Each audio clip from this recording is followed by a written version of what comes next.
Sudah, Sudah. Pak. Sudah, baik. Selamat pagi sekali lagi Bapak Ibu. Perkenalkan nama saya Tio, TIO. Hari ini kita berkumpul bersama untuk membahas topik webinar dengan judul Berkenalan dengan Agen AI Rumah Sakit. Strategi untuk mendongkrak pendapatan hingga ratusan juta di era BPJS. Saya adalah CEO-nya ihealth.co.id. Saya dulu menempuh pendidikan di ITB, lalu melanjutkan S2 saya di Georgia Tech Atlanta.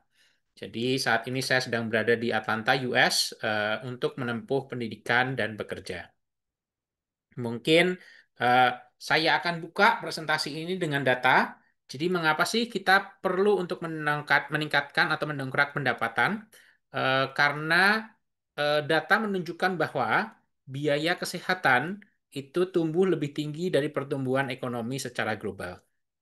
Jadi hal ini terlihat melalui eh, Indonesia, kalau bisa dilihat dari sini, dari tahun 2000 hingga 2020, healthcare spending-nya eh, tumbuh jauh lebih cepat dibandingkan pertumbuhan ekonominya. Hal ini membuat adanya risiko untuk eh, institusi atau organisasi kesehatan yang ada di Indonesia. Resiko kedua, tadi ini kan lebih ke arah makro. Oh iya, pertumbuhan healthcare spending-nya lebih besar dibandingkan pertumbuhan ekonominya. Adalah eh, rumah sakit saat ini memiliki pendapatan yang lebih besar dari BPJS dibandingkan pendapatan pasien umum.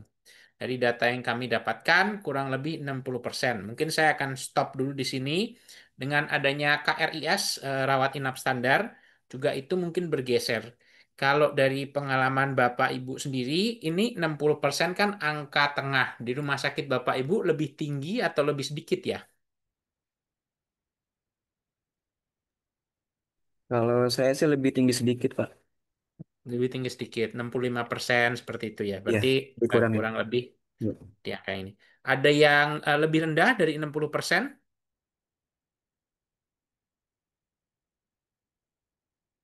Sepertinya tidak ada ya. Ada yang lebih tinggi dari 60 sedikit itu, mungkin sampai 70%. Saya kebetulan rumah sakit umum daerah, Pak. Malah 90% dari BPJS. Oh, 90%. Wah, oke. Oke, ini berarti ada, mungkin saya tebaknya di sini nggak ada yang dari swasta ya berarti ya. Biasanya setahu saya yang dari swasta bisa lebih rendah dari 60%. Tapi tadi mungkin seperti kata Dokter Foli, untuk yang dari rumah sakit daerah atau rumah sakit pemerintah itu mungkin bisa lebih tinggi dari 60%. Jadi kurang lebih di rata-rata di Indonesia itu kurang lebih sekitar 60% ini. Baik, akan saya lanjutkan. Nah, dari dua faktor ini, oh ya, pertumbuhan secara makronya spend healthcare lebih tinggi. Lalu untuk organisasi rumah sakit atau klinik atau organisasi kesehatan Indonesia banyak bergantung BPJS. Nggak apa-apa dong, sebenarnya memang nggak apa-apa. Tapi dalam beberapa tren kurang lebih 5 tahun terakhir ini, ada beberapa resiko yang kita mesti sama-sama tahu. Resiko yang pertama adalah eh, nomor satu, APBN pada tahun ini, terakhir dilaporkan Maret, sudah mencatatkan defisit sekitar 100 triliun. Dua, dari Kemenkeu mencatatkan bahwa sampai Maret, klaim BPJS-nya itu sudah mencapai 47 triliun. Padahal kalau kita kembali bahkan waktu COVID, itu tahun 2022 dia klaimnya masih 25 triliun. Jadi klaimnya hampir double. Lalu kalau dilihat dari 2024 sampai Maret 2024, jadi Januari, Februari, Maret 2024, klaimnya ada di sekitar 43 triliun. Jadi naik sekitar 4 triliun atau 10% dari eh, cost klaim yang ditanggung oleh BPJS. Lalu yang ketiga, saat ini dari datanya BPJS mengatakan bahwa eh, keterlambatan pembayaran klaim ada di 3%. Dan kalau dilihat di 2024, pendapatannya BPJS kan bentuknya iuran. Lalu pengeluaran BPJS kan bentuknya klaim. Sampai Oktober 2024 dicatatkan bahwa 110%. Artinya iuran yang didapat dibandingkan pengeluaran yang dikeluarkan melalui klaim itu iurannya lebih sedikit. Oke, saya akan berhenti dulu di sini. Ada yang ingin berkomentar dulu? Oh ya, ini saya juga tahu data yang sama, atau oh ini informasi yang baru.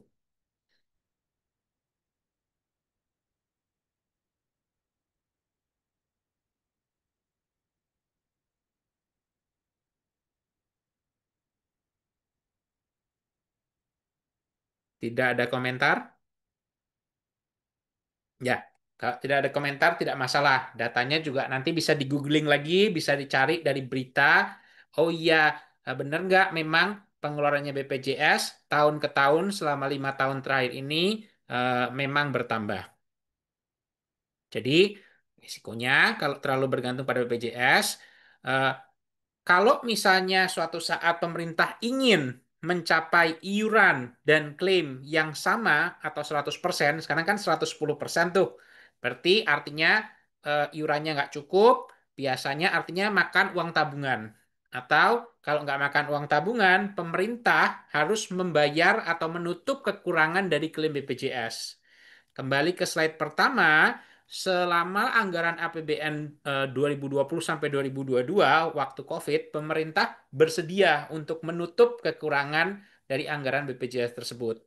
Namun, dilihat dari Oktober, makanya kalau kita ingat itu mulai ada wacana tentang KRIS, ya, rawat inap standar, dan meningkatkan untuk pembayaran iuran dari masyarakat. Karena kalau pembayaran iuran dari masyarakatnya tidak ditambahkan, seperti yang kita lihat di pojok bagian kanan, eh, grafik kurva dari garis merah, yaitu pengeluaran kesehatan, dengan grafik kursa dari pendapatan yang didapatkan melalui pendapatan negara, itu akan makin eh, jomplang, makin banyak yang perlu tekor dan ditanggung entah oleh pemerintah atau melalui tabungan abadinya BPJS. Baik, nah perlu ada efisiensi nih. Karena kalau kita nggak efisiensi, nanti kaget. Kalau misalnya tiba-tiba, oh diturunkan. Kalau sudah efisiensi di awal, kalau misalnya tiba-tiba, oh diturunkan, paling tidak organisasi kesehatan itu sudah siap. Kebayangkan ini kayak kita melihat, oh sepertinya mau hujan. Mulai siap-siap untuk membawa payung. Karena kalau bisa lebih efisien atau punya payung di saat hujan, kalau memang terjadi hujan, bisa jadi lebih tidak basah. Baik. Nah, eh, apa sih yang bisa dilakukan untuk misalnya efisiensi? Poin pertama yang paling penting, status quo dan hanya mengandalkan BPJS itu eh, berisiko. Sebagai contohnya, setahu saya Kris harusnya Juli 2025, jadi dalam seminggu, tapi ditunda ya. Ya, nggak masalah. Dan tipe pembayarannya nanti dari CBG tentu saja masih ada bagian cash base-nya, tapi akan dibikin jadi INA DRG.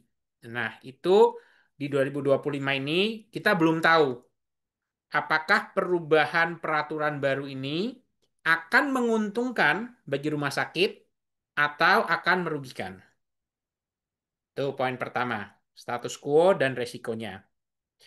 Yang kedua, eh, perlu ada rancangan pembiayaan alternatif selain BPJS. Biasanya kalau yang kami eh, dengar secara umum dari kami berusaha untuk mencari data dan interview dengan direktur-direktur rumah sakit di Indonesia, eh, asuransi.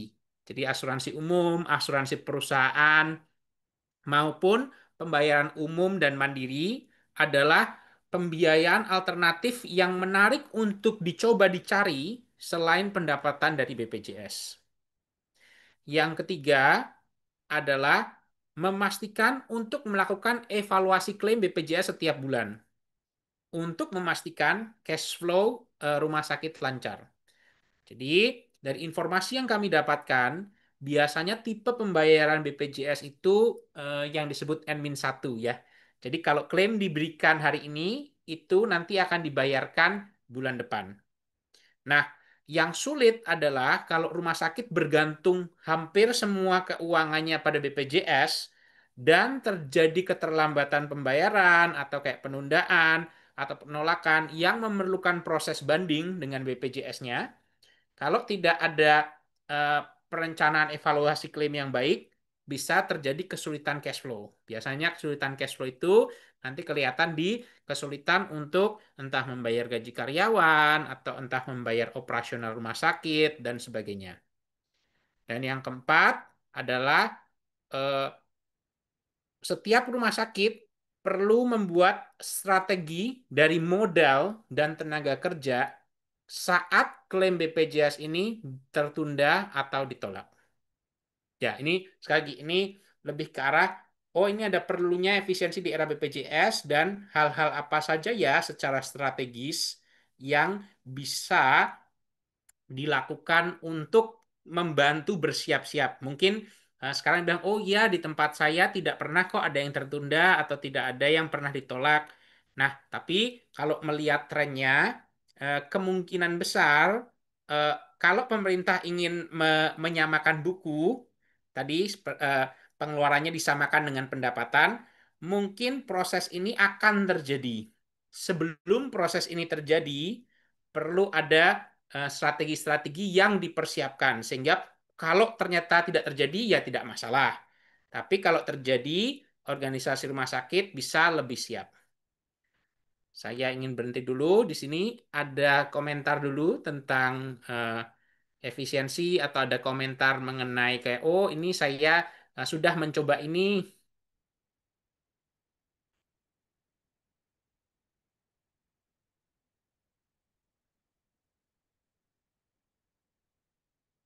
Buat ini dari rumah sakit yang baru bergabung, selamat datang.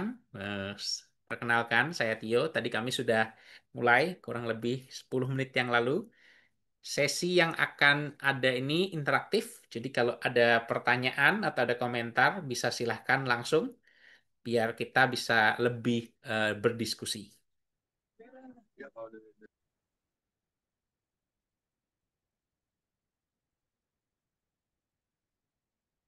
Oke, cukup ya. Tidak ada pertanyaan ya, atau tidak ada komentar ya mengenai efisiensi di era BPJS ini. Nah, lalu apa sih yang bisa didapatkan? Satu, volume atau kuantitas. Jadi, ya dapatkan pasien dengan lebih banyak. Dua, kualitas. Jadi, klaim BPJS kan case base. Kalau case base-nya tidak diarahkan ke arah lebih spesialis atau lebih tindakan-tindakan seperti yang lab, kecantikan, preventif, yang memiliki nilai pagu case base group yang lebih tinggi, eh, maka untuk meningkatkan pendapatan itu sulit. Yang ketiga, efisiensi. Efisiensi ini berhubungan dengan lifetime value. Jadi, lifetime value yang disebutkan ini adalah untuk memastikan bahwa pasien benar-benar saat datang ke fasilitas kesehatan bisa sampai sehat kembali dan bisa reschedule atau datang lagi ke rumah sakit. Untuk yang pertama, eh, biasanya yang bisa dilakukan dari agen AI, nah ini sekarang kami mulai menyentuh agen AI ya, adalah menjangkau lebih banyak pasien di daerah. Yang kedua, untuk yang bagian kualitas, agen AI-nya itu bisa memberikan rekomendasi pelayanan atau bisa mengefisiensikan waktu dari pelayanan dokter spesialis. Dan yang ketiga, untuk bentuk lifetime value kembali berobat, memastikan sampai sehat kembali, kembali ke rumah sakitnya pasiennya, itu adalah agen AI yang bisa membantu melakukan pengingatan, rescheduling, dan jadwal dokter. Baik, saya berhenti dulu di sini. Ada yang mau komentar dulu?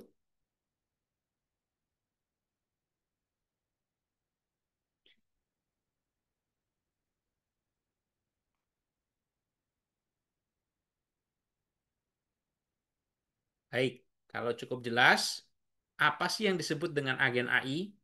agen AI ini adalah program komputer ya, Bapak Ibu. Dia bisa melakukan pemikiran dan langkah-langkah yang menyerupai manusia.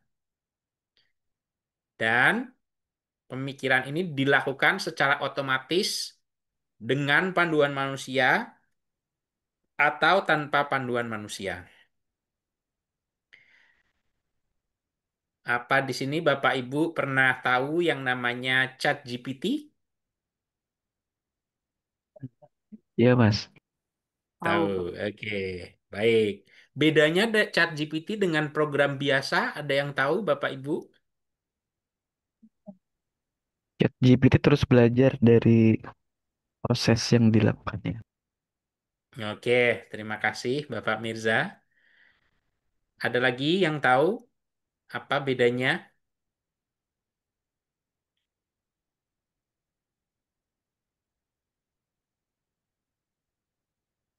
Oke, saya bantu ya. Jadi, yang sangat menarik dari ChatGPT adalah waktu dia keluar, kurang lebih ini Desember 2022, orang berpikir, ah, siapa nih yang mau menghabiskan waktu berjam-jam sehari untuk melakukan chatting dengan chatbot? Kayaknya nggak penting, ya. Tapi kemudian, kurang lebih 2023, eh, agen AI-nya ini bisa dipakai lebih pinter. Jadi sebelumnya, kalau dari pengalaman saya sebelumnya pakai Google buat nanya, oh iya, ini cara untuk mengerjakan sesuatu bagaimana ya? Misalnya nih, saya ingin belajar membuat kue. Di Google, yang dilakukan adalah saya dikasih link semua website. Begitu websitenya saya klik, kalimat pertama yang keluar adalah ads. Iklan dulu banyak, pop up di mana-mana. Udah gitu habis iklan pop up di mana-mana, dulu ibu saya ada eh, membuat kue ini dengan melalui kesulitan hidup yang begitu berat. Bukan cuma ibu saya, ini adalah resep warisan dari nenek dan nenek moyang dan leluhur saya. Jadi saya harus baca cerita dulu gitu mengenai background dari website dan kue itu. Nanti baru di tengah saya akan baca, oh iya ini toh resep kuenya. Udah gitu nanti di akhir bisa jadi bukan cuma ada tambahan cerita, nanti ada kayak oh iya dari pengalaman saya membuat kue ini semua teman-teman dan tetangga saya menyukai kue ini. Ternyata internet yang ada sekarang menggunakan Google dan mode website itu membuat informasi lebih sulit untuk didapatkan. Ironis ya, setelah 20 tahun ternyata jadinya seperti itu. Kenapa internet jadi seperti itu? Karena internet itu bisa digunakan oleh semua orang secara gratis. Lalu, sebagian besar, kalau tidak semua, perusahaan internet harus mendapatkan uang kan? Melalui iklan. Untuk bisa mendapatkan iklan, perlu ada istilahnya keyword atau kata kunci di dalam website yang dikunjungi itu. Jadi, semua website berlomba-lomba untuk memasukkan iklan sebanyak mungkin dengan traffic sebesar mungkin. Jadi, mesti ada keyword nenek moyang, mesti ada keyword bagaimana pengalaman orang memakan kue, bagaimana tetangga-tetangga saya. Yang sebenarnya nggak penting untuk topik yang saya ingin cari. Tapi karena memang bisnis modelnya internet itu seperti itu, yang terjadi kalau kita ingin mencari informasi di internet, ya, ya, ya begitu. Nah, di 2023, ChatGPT ini mulai bisa membaca internet. Dan ini jadi sesuatu yang sangat menarik. Kalau saya ingin tanya bagaimana cara membuat kue, ChatGPT itu langsung memberikan saya resep, langsung memberikan saya step. Kenapa? Karena dia nggak punya insentif untuk cerita nenek moyangnya dia. Siapa nenek moyangnya ChatGPT? Kita nggak tahu, ya kan? Nah, tapi dari situ informasinya itu ada resikonya. Ada yang tahu resikonya LLM atau chatbot-chatbot itu apa? Halusinasi. Halusinasi bener. Yang lucu kadang-kadang ini bukan bukan resep nih, tiba-tiba dia bisa bisa nambahin sendiri. Ah. Itu unik, itu bener-bener ini problem baru nih, baru paling 2 tahun atau 3 tahun. Karena nanti resep kuenya itu dia bisa tambahin sendiri resep yang nggak ada bahannya atau caranya, tapi karena dia merasa eh, oh ini penting nih, dia tambahin. Kenapa dia biasa merasa penting? Karena yang dilakukan oleh chatbot ini sebenarnya cukup simpel. Dia melihat probabilitas, dia menebak satu kata. Kata berikutnya probabilitasnya apa ya yang paling tinggi? Dia tebak. Terus dia tebak lagi. Sampai akhirnya dia membentuk jawaban yang keluar di chatbot kita. Kalau misalnya kita bilang halo, oh ya, respon dengan probabilitas paling tinggi adalah menyapa halo kembali. Sehingga dengan melakukan hal itu, dia itu menyerupai manusia. Jadi kalau Bapak Ibu kurang tahu, ada di dunia pemrograman yang disebut dengan Turing Test. Turing Test itu adalah salah satu bapak pendirinya komputer, itu namanya Alan Turing. Dia bilang, suatu saat itu kita mesti tes nih komputer. Kalau komputer ada dua orang, satu komputer, satu manusia, dan ada kayak jurinya udah nggak bisa bedain jawaban mana nih, orang A atau orang B ya yang komputer, itu berarti komputernya sudah bisa tembus atau sudah bisa lulus dari tesnya Turing. Karena dia sudah tidak bisa dibedakan dengan manusia. Di 2023, di 2024, lolos ya Bapak Ibu. Sekarang kita kalau membaca chat, kalau kita baca tadi saya baca resep, saya nanya nih resep kue gimana sih? Itu sudah sangat sulit untuk dibedakan. Oh ya ini yang nulis orang atau komputer ya. Nah, di sini di tahun 2025 ini muncul terms atau istilah baru yang disebut dengan agentic. Apa sih agentic ini? Agentic ini basically di tengah sebagai bagian dari otaknya yang tadi sudah tidak bisa dibedakan dengan manusia, itu dipasang bukan program yang biasanya program komputer itu ada kayak jika maka. Oh, jika diklik di sini maka hasilnya seperti itu. Dan itu mesti diprogram tuh satu baris oleh pemrogramernya.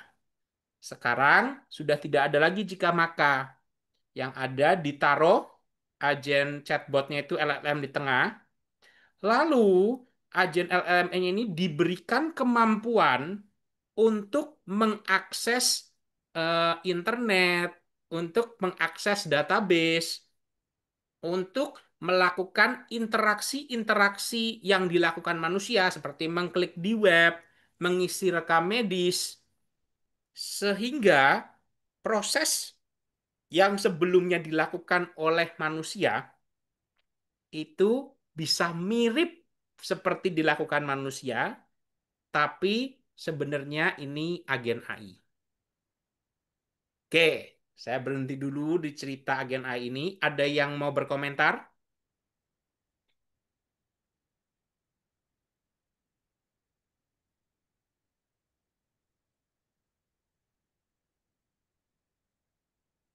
Ada yang ingin menambahkan mungkin?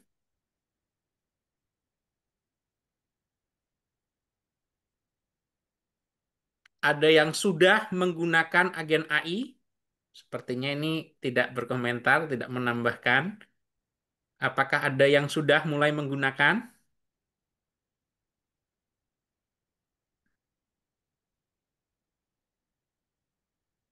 Belum, Mbak. Belum. Oke. Semua belum nih? Oke, nggak masalah. Ini baru. Ini bahkan di Amerika juga memang satu hal yang baru.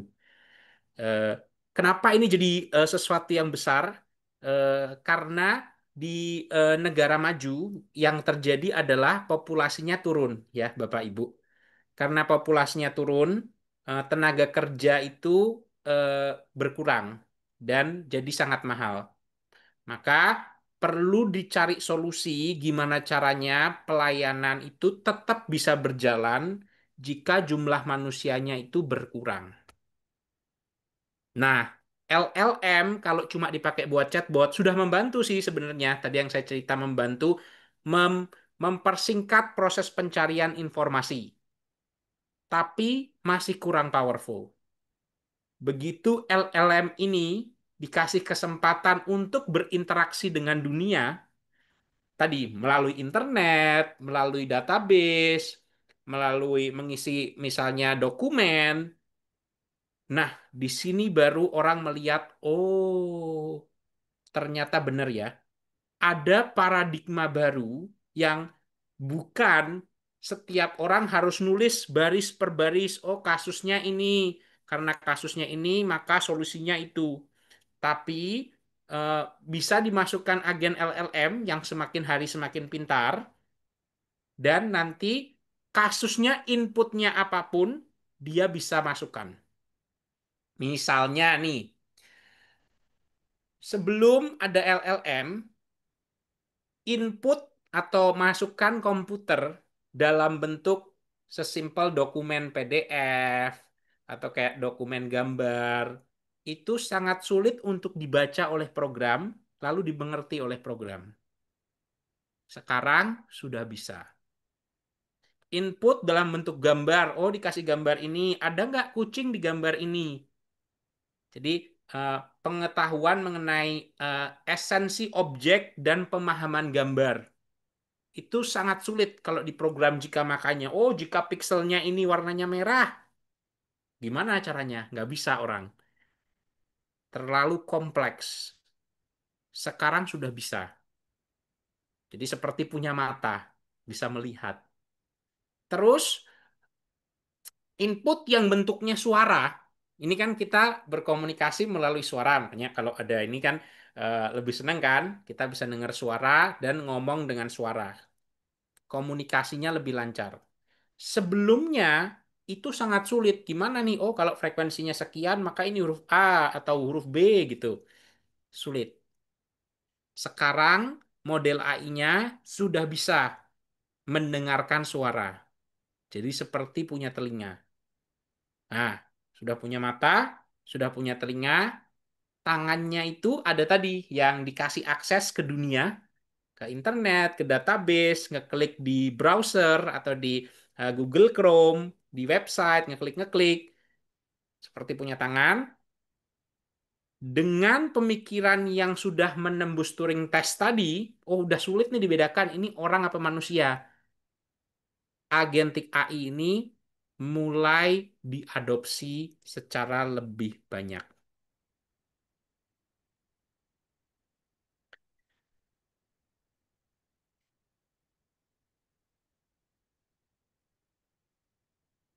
Oke,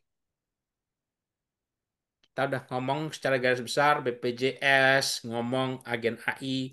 Bagaimana dengan kasus khusus kesehatan di Indonesia? Jadi, eh, nomor satu yang bisa dilakukan itu eh, mengurangi beban administrasi dan layanan non-medis.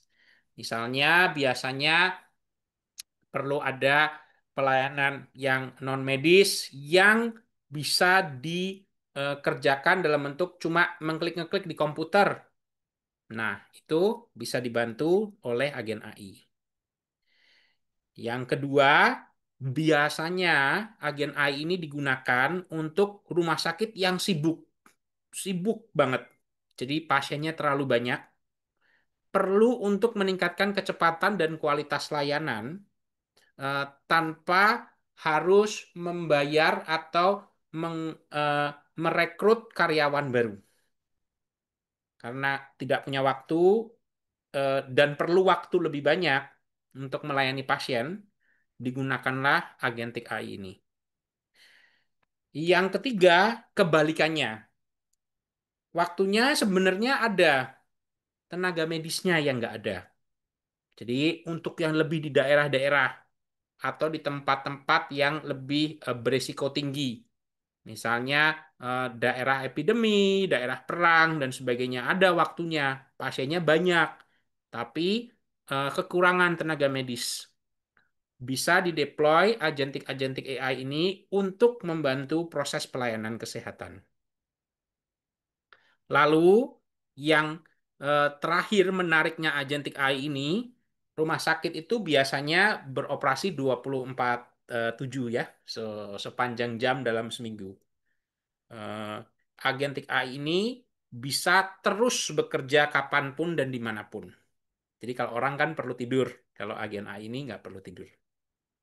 Dan yang menarik, tadi seperti yang Pak Mirza katakan, dia bisa punya memori yang semakin agentik AI-nya digunakan, semakin agentik AI-nya ini pintar untuk mengetahui kasus spesifik rumah sakit tertentu. Nah, mengapa sih perlu?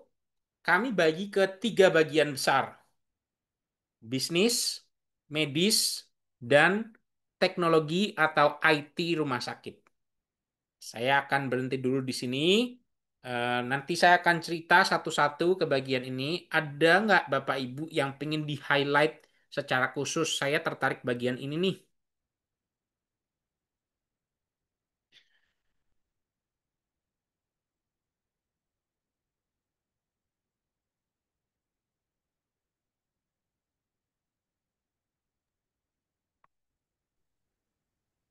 Tidak ada? Kalau Oke, saya mungkin semuanya Pak, sama semuanya. sama mungkin kalau ada apa hal-hal yang bisa ngebantu buat marketing di rumah sakit, buat meningkatkan kunjungan ke rumah sakit mungkin. Oke, baik. Berarti itu nanti akan ada di bisnis ya. Oke, saya langsung masuk saja kalau gitu. Pertama, keuntungan bisnis. Ya, untuk bagian keuangan, jadi eh, dampaknya ya dari penggunaan AI ini sekarang itu satu tadi kita udah bahas penundaan ya. Kedua, kekurangan SDM dan administrasi yang rumit. Karena itu prosesnya menjadi lambat dan beban kerjanya jadi tinggi. Kan administrasinya sulit dan sebagainya. Belum lagi ada penundaan untuk bikin klaim ke BPJS. Cash flow-nya terganggu.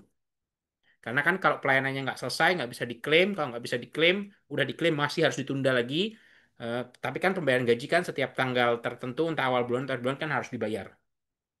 Nah, jadi di bagian keuangan, untuk pencatatan keuangannya nih, agen AI-nya ini membantu hambatan administratif. Misalnya, dan bisa mengurangi kerja tim Cashmake dan meningkatkan kecepatan akurasinya. Sebagai contoh, di Australia, DRG, sejak mereka menggunakan AI, waktu analisis case mix-nya berkurang dari 40 jam seminggu ke 20 jam. Lalu mereka juga menggunakan HL7 untuk memberikan kode, seperti di Indonesia menggunakan ICD-10, itu memiliki akurasi yang meningkat dengan error yang menurun. Well, akurasi meningkat, error menurun ya. Sebagai contoh, ini contoh ya kasus. Untuk rumah sakit yang belum menggunakan SEP online, ya, jadi masih menggunakan manual. Orangnya datang bawa kertas, biasanya 3 lembar, ada diagnosis rujukan, periksa, nanti dokternya mesti ngasih diagnosis, terus dikasih ke tim case mix, di tim case mix dicocokin, oh boleh nggak kode diagnosis ini dengan kode rujukan itu, nanti biaya si bijinya berapa, dikumpulin tuh kertas-kertasnya, masukin dalam satu box, dikirim ke kantor BPJS setempat. Lalu pada bulan berikutnya, tadi kan ini satu kan, mesti ada rekening koran yang di print. Lalu tadi kan ada kopinya tuh SCP-nya, mesti dicek line per line dari rekening koran itu dengan eh, kertas SEP yang ada di eh, boxnya itu, mana yang sudah dibayar, mana yang ditolak, mana yang tertunda. Dengan adanya AI di bagian keuangan ini, semua pekerjaan ini bisa dibantu di otomasi. Kenapa? Sebelumnya nih, input dalam bentuk kertas atau rekening koran itu nggak bisa dibaca sama program. Sekarang rekening korannya bisa dibaca sama program. Input dalam bentuk kertas atau SEP-nya itu juga nggak bisa dibaca program. Sekarang bisa dibaca sama AI. Lebih bagus lagi kalau sistemnya bisa menggunakan SEP online. Jadi kodenya sudah dimasukkan dari diagnosis, sudah berbentuk data. Lalu kadang-kadang matching dari angka rekening koran atau kode reference di rekening koran sama kode reference di SEP online ini bisa beda sedikit. Misalnya hurufnya kurang nih karena dipersingkat karena kan di bank biasanya ada limit karakter. Sementara di SEP kan ya melalui sistemnya SEP kan. Ini dua sistem yang berbeda nih. Sebelumnya untuk match antara line per line ini aja susah. Sekarang dengan agen AI, oh beda sedikit. Agen AI ini bisa menebak probabilitas yang paling dekat mana ya. Dan proses pencatatan keuangan ini yang mungkin kalau Bapak Ibu ada yang dari background keuangan seperti rekonsil buku pada di akhir akhir bulan atau akhir tahun, kan selalu setiap transaksi harus diverifikasi benar ini transaksi yang terjadi dan uangnya diterima. Kalau nggak diterima kan harus naik banding. Itu sebelumnya dikerjakan tuh sama satu tim dari bagian arus keuangan atau kas. Sekarang timnya bisa jadi satu atau dua orang yang tugasnya memastikan pekerjaan AI-nya benar. Kalau kan timnya sebelumnya harus lebih banyak kan, harus ada 4 orang, mungkin 2 orang hanya untuk membaca SEP, 2 orang hanya untuk membaca dari transaksinya BPJS, terus nanti mesti berkoordinasi gimana cara kerjanya. Makanya efisiensi waktu analisis keuangannya lebih sedikit karena bisa dikerjakan oleh program. Saya lanjut ya.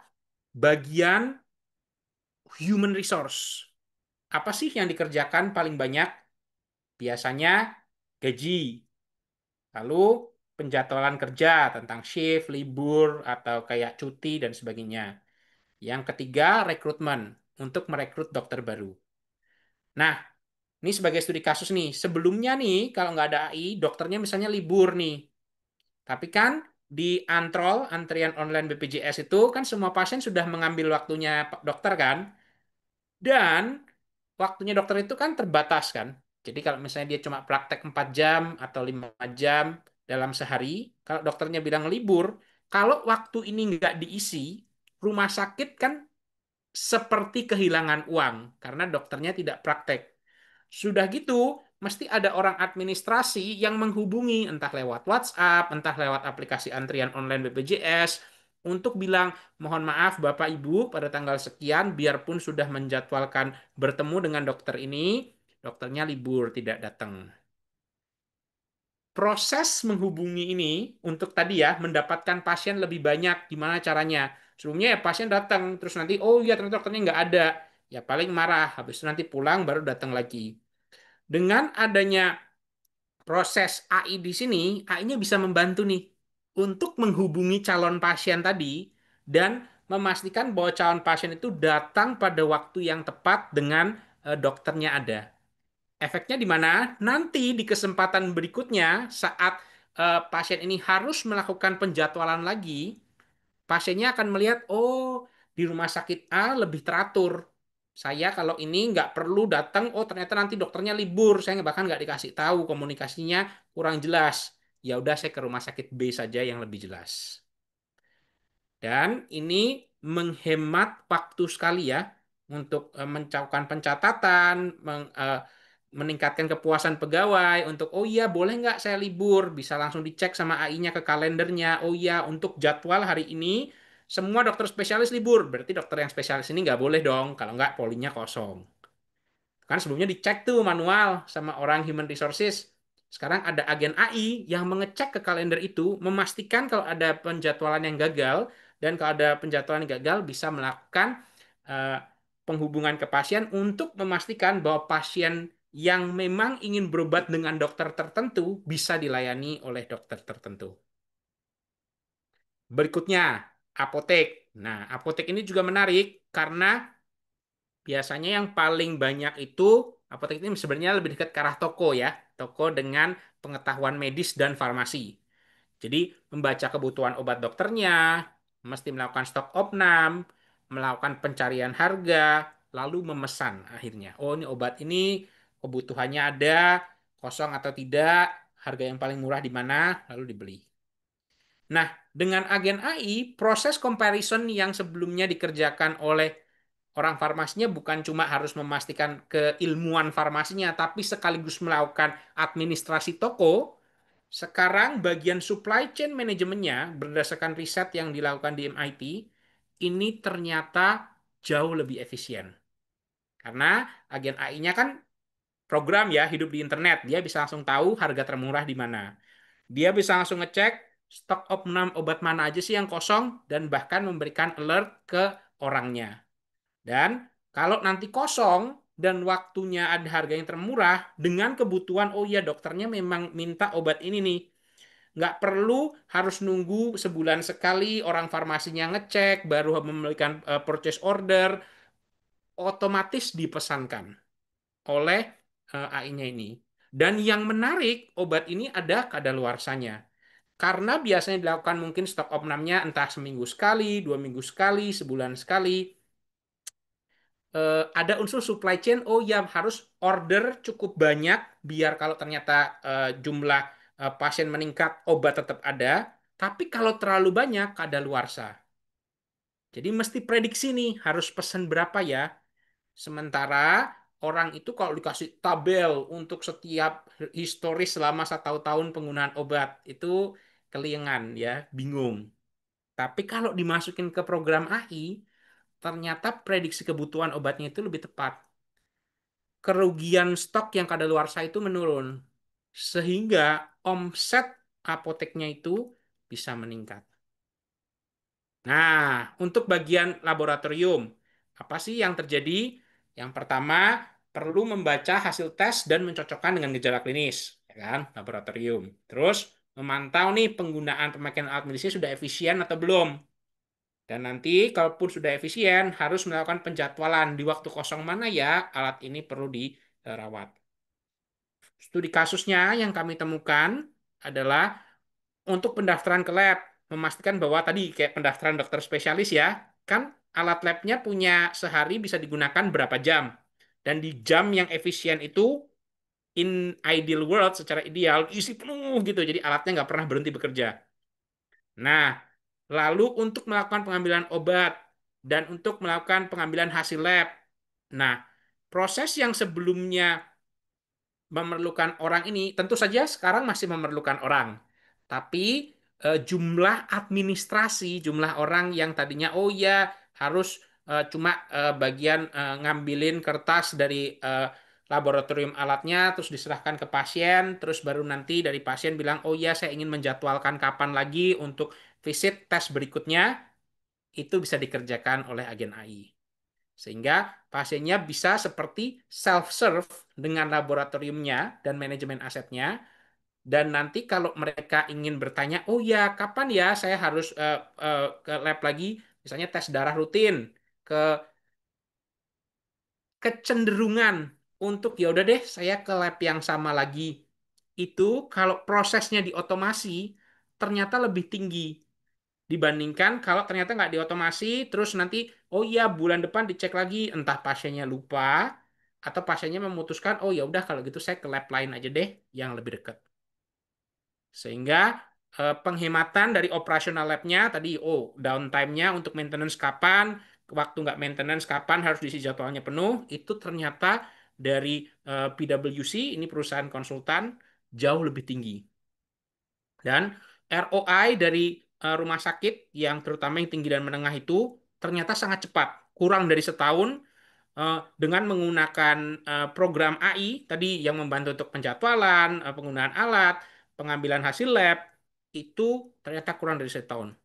Dan jumlah penghematannya untuk tadi tenaga lab yang lebih cabutan hari per hari, lalu untuk melakukan pencetakan dan pengumpulan laporan, lalu untuk input dan revisi, biasanya kalau terjadi kesalahan kan harus direvisi, itu ternyata sangat besar setelah menggunakan AI.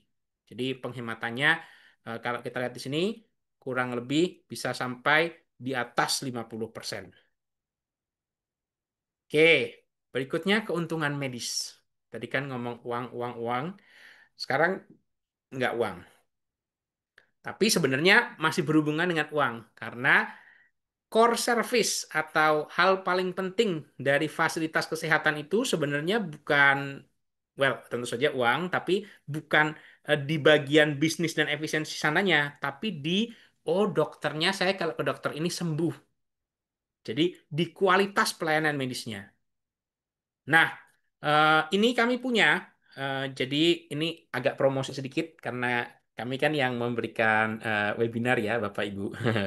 Kalau yang sebelumnya kan lebih ke arah studi-studi, kami melihat dari direktur-direktur dengan rumah sakit yang bilang, oh iya tertarik nih ingin coba dengan e-health. Kami tanya use case apa ya yang bisa saat ini repetitif dan menghabiskan waktu, menghabiskan uang, menghabiskan tenaga yang bisa dibantu dengan agen AI. Terus kan kami diceritain, oh ya, oke, bisa ya kita coba.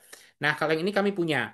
Jadi, eh, yang kami amati, kalau entry manual tanpa transkripsi itu kurang lebih 7 sampai 12 menit. Kalau ada sesi konsultasi itu kurang lebih 15 menit dan waktu polinya itu di total entry dan sesi bisa sampai setengah jam.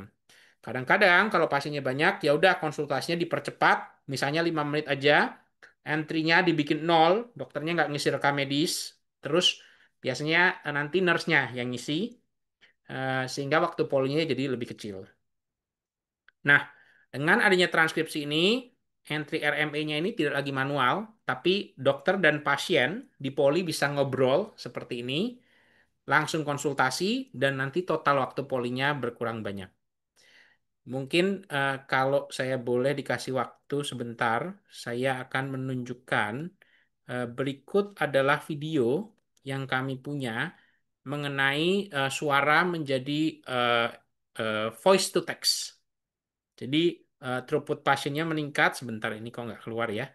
Eh, dan em, kemampuan untuk eh, overtime dokternya jadi berkurang. Yang tadi nggak diisi dulu rekam medisnya, diisi nanti setelah selesai. Selamat pagi, Ibu. Apa ada keluhan hari ini? Selamat pagi, Dok. Saya sudah 3 hari ini demam. Badan terasa pegal-pegal, dan hidung saya tersumbat. Apakah ada batuk atau sakit tenggorokan, Bu? Iya, Dok. Sedikit batuk dan tenggorokan juga tidak terasa enak. Apakah Ibu sudah minum obat? Sudah, Dok. Saya minum paracetamol untuk menurunkan demam. Baik, mari saya periksa dulu. Hmm. Tekanan darah ibu normal, suhu tubuh 38,5 derajat Celcius, dan tenggorokan terlihat sedikit merah. Paru-paru ibu terdengar bersih. Sepertinya ibu mengalami saluran pernafasan atas. Saya akan resepkan obat penurun demam, dekongestan untuk hidung tersumbat, dan obat batuk. Istirahat yang cukup dan cukup minum air ya, Bu. Baik, Dok. Terima kasih.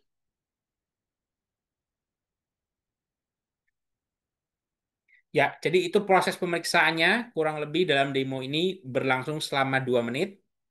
Lalu langsung muncul swabnya. Oh, subjektifnya ada keluhan demam, ICD-10-nya, oh ada batuk dan ISPA. Lalu ada plan. Plannya adalah penurun demam, dekongestan, terlambat. Langkah-langkah selanjutnya, nanti ada ICD-10-nya, acute respiratory J069. Nah, proses yang tadinya sebelumnya dokter nyari nih, oh iya kode ICD-10-nya apa ya? Proses yang sebelumnya, oh iya nanti ini diisi dengan apa ya obatnya ya? Mesti nyari ke stok dulu kan, oh ada nggak nanti stoknya dan sebagainya. Itu hilang. Jadi ya sebelumnya bisa sih, tapi bisa nggak setiap ruang poli misalnya dikasih satu perawat?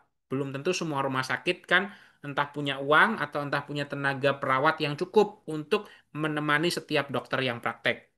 Dengan agen AI ini bisa dilakukan secara program. Baik, akan saya lanjutkan. Lalu ringkasan data pasien. Nah, data pasien ini biasanya setelah tadi perlu diomongin, perlu ada yang disummarize untuk memastikan datanya ini akurat. Sebagai studi kasus, itu yang dari Bapak Ibu lihat sudah ada itu summarizer-nya. Jadi kan dokternya tadi nggak ngomong kan J0691, dia nggak ngomong soal batuk R062. Tapi NLP Summarizer-nya sudah menangkap keyword-keyword yang disebutkan oleh dokter itu, memilih kode ICD-10-nya, dan mengurangi waktu pembacaan RME sehingga 70%. Sehingga untuk deteksi resiko dan komplikasi dini itu bisa lebih cepat. Ini ada riset yang kami lihat dari Stanford Healthcare dengan menggunakan AI. Eh, proses review, proses diagnosis yang terlambat itu berkurang.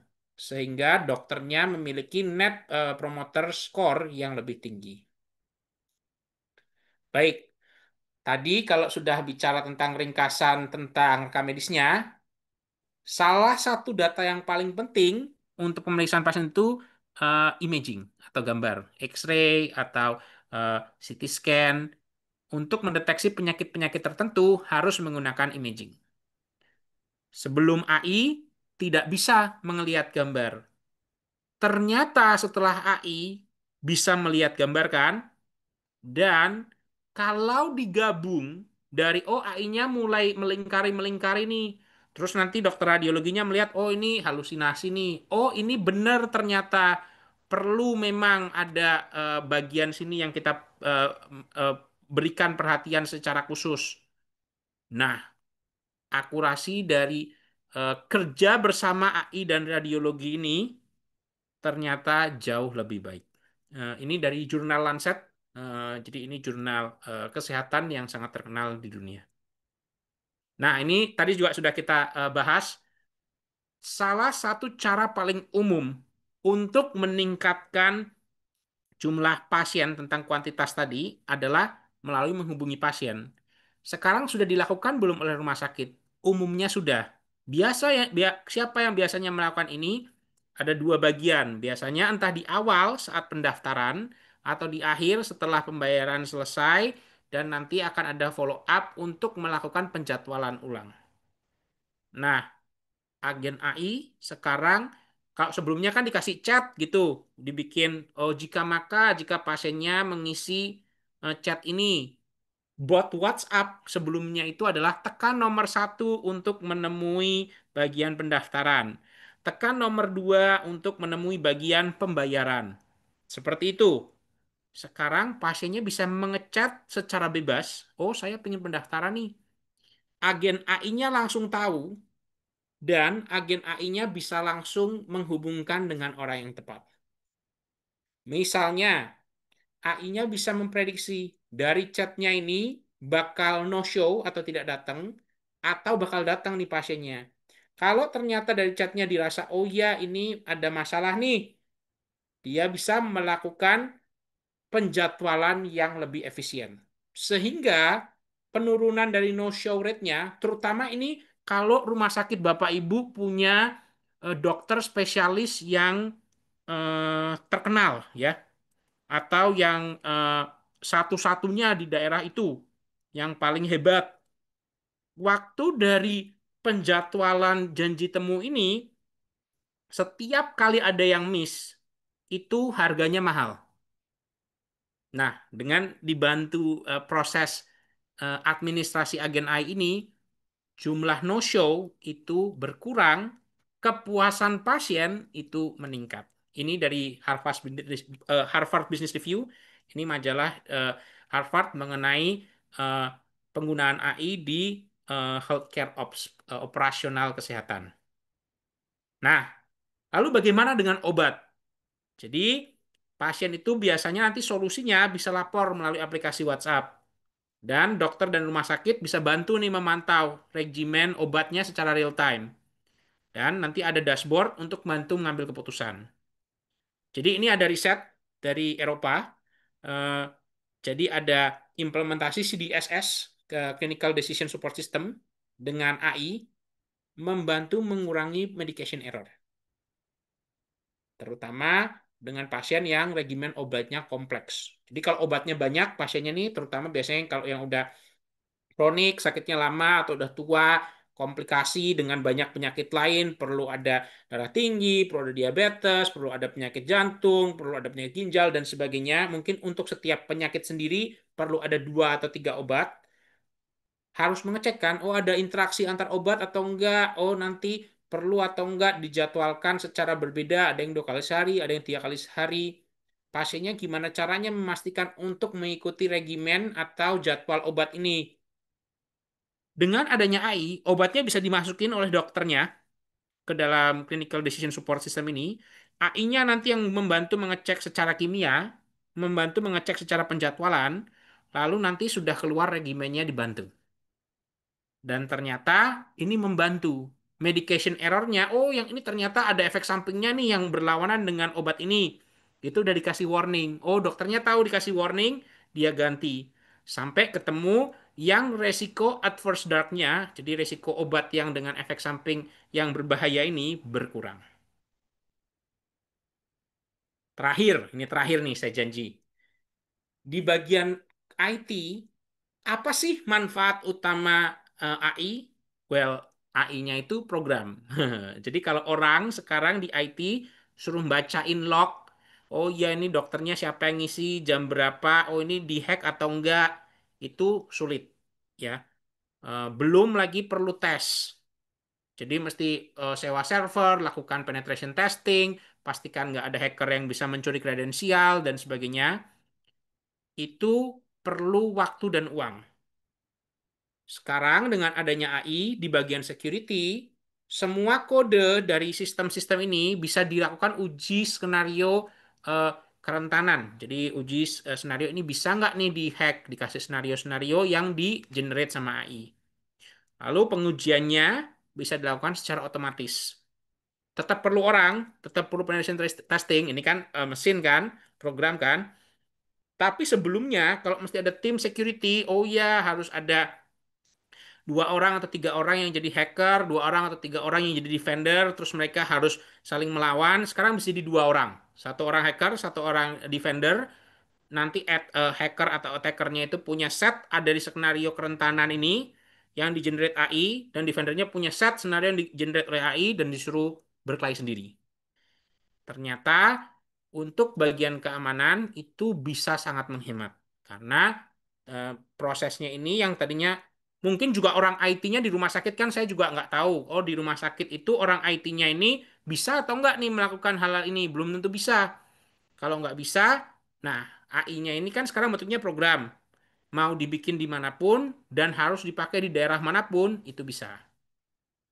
Untuk networking, biasanya menggunakan AI dan Wireshark ini. Jadi Wireshark ini program untuk melihat jaringan ya Bapak Ibu.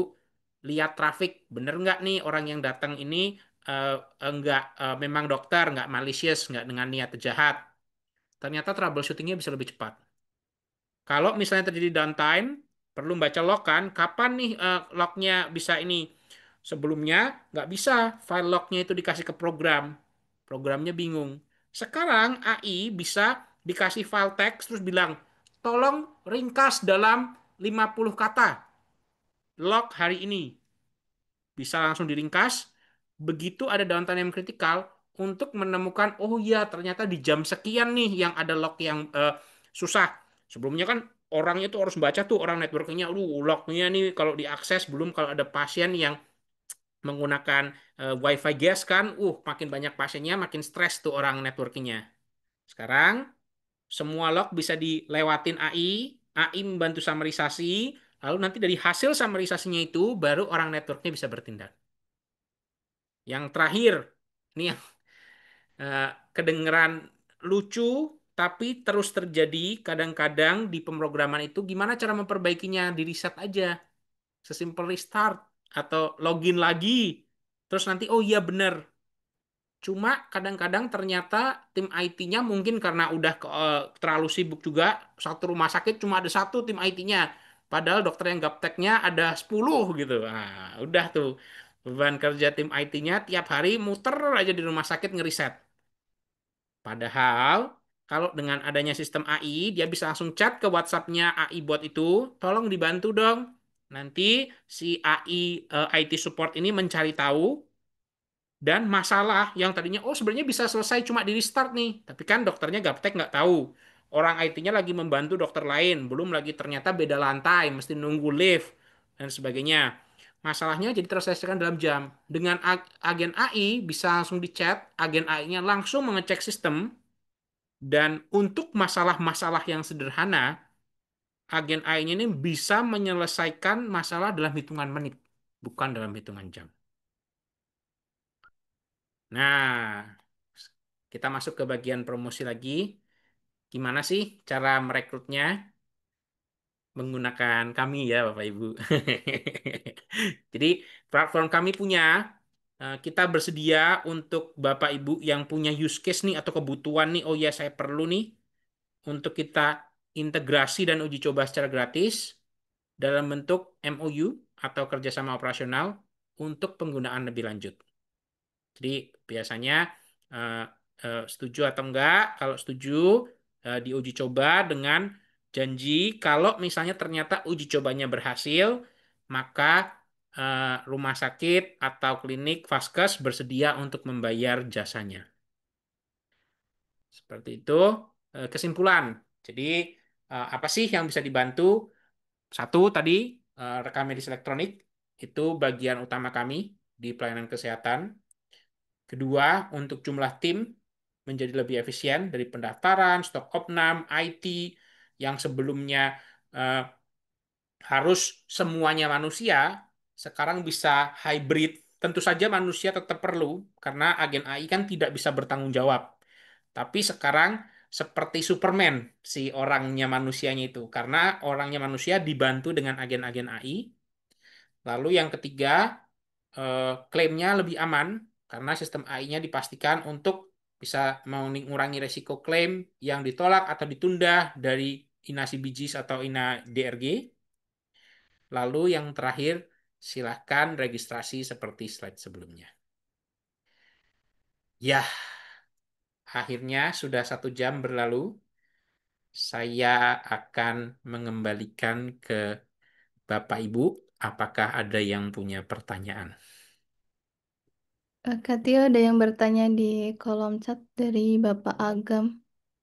Boleh, Ya, saya bacakan ya, Pak. Jadi, silahkan. izin bertanya, Pak, kasus untuk RME. Jadi, di daerah-daerah biasanya masih menggunakan bahasa daerah masing-masing. Dari RME itu sendiri, gimana ya? Apa tetap bisa terdeteksi atau harus disesuaikan lagi di bagian program RME-nya? Baik, Pak Agam, boleh saya konfirmasi dulu, ini di bagian kode ICD-10-nya atau di bagian mananya ya Pak yang masih diisi dengan bahasa daerah?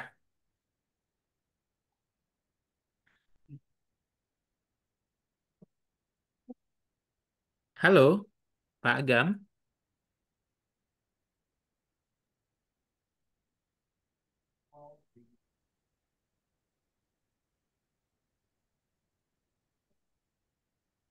Afni, masih ada nggak ya Pak Agamnya? Masih ada, Kak. Halo, Pak Agam. Atau mungkin yang dimaksud saat berkonsultasi apa untuk penggunaan bahasa daerahnya?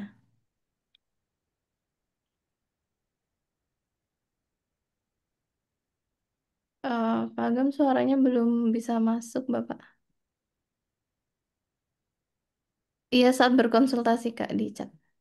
Jadi saat Baik. berkonsultasi dengan dokter menggunakan bahasa daerah masing-masing.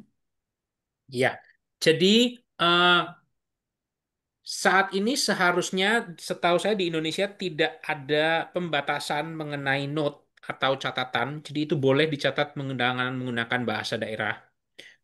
Namun ada pembatasan di kode diagnosis, kode rujukan, dan obat. Jadi pemerintah sudah punya standar kalau misalnya diagnosis dan rujukan ICD-10, tindakan ICD-9. Eh, untuk obat melakukan namanya Formularium Nasional KFA eh, nasional. Jadi untuk bagian-bagian itu eh, sejauh ini yang kami lakukan, kami juga eh, membuat model AI-nya untuk harus mengisi kode sesuai standar yang ada. Namun, untuk pencatatan konsultasi polinya tetap akan menggunakan bahasa daerah yang digunakan.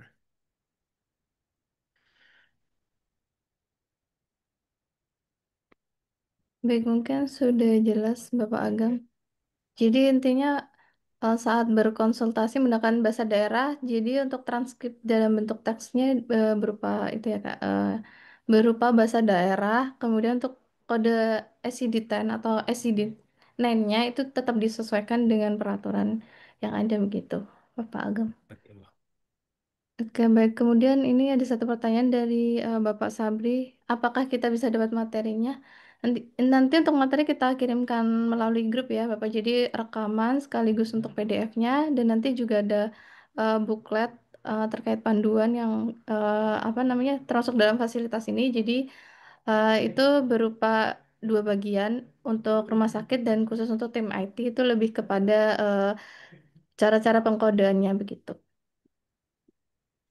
Mungkin ada lagi Bapak Ibu yang ingin bertanya atau menyampaikan pendapat atau mungkin ada kendala di rumah sakitnya nanti bisa kita diskusikan.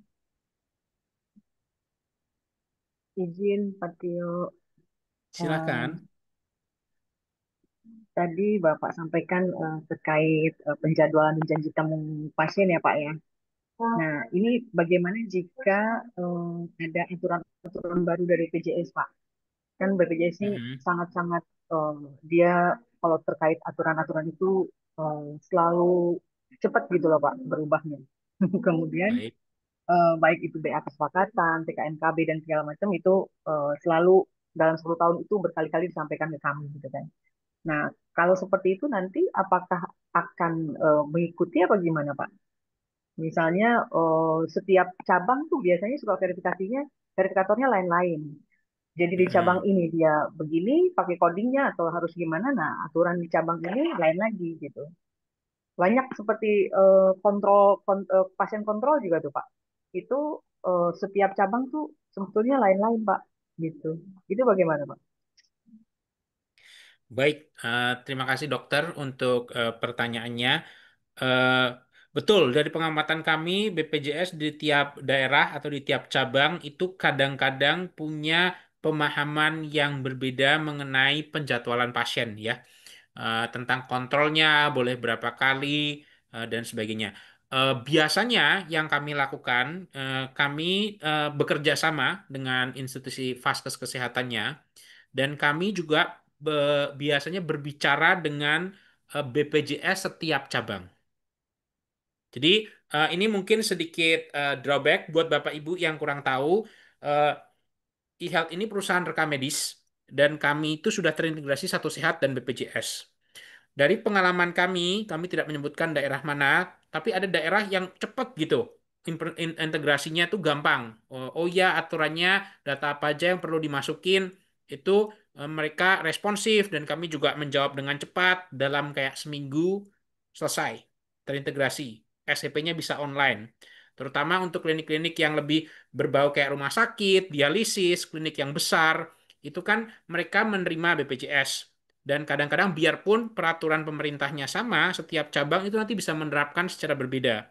Jadi mesti ada kebijakan atau kearifan lokal yang basically kami jalan bareng sama eh, Vaskesnya untuk ketemu BPJS, dan nanti BPJS-nya bilang, oke, untuk pendaftaran SEP dan pengaturan penjadwalan ulang di daerah ini seperti ini ya. Di daerah yang lain, ini klinik bercabang yang sama nih, mungkin perlu penjadwalan yang berbeda. Karena, oh ya, nggak boleh kalau di daerah ini kamu menjadwalkan sebulan sekali, jadwalkannya harus 2 bulan sekali. Ya sudah, nggak apa-apa, kami ikuti. Nah, tapi berhubungan dengan agen AI-nya sendiri itu sebenarnya di luar dari kebijakan BPJS.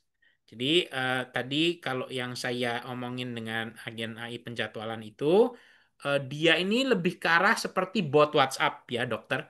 Eh, Dia punya membaca jadwalnya dokter, membaca eh, siapa nama pasien yang sudah terdaftar, lalu dia melakukan optimisasi kalau misalnya di time slot ini pasien siapa ya yang kira-kira bisa mengisi time slot ini. Jadi seperti chat WhatsApp saja. Nanti botnya ini akan dipandu sesuai dengan kebijakan BPJS lokal.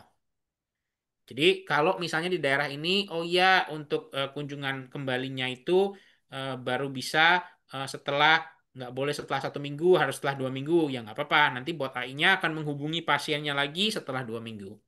Tapi di daerah lain ternyata ada yang seminggu, ya dia akan menghubungi dalam seminggu.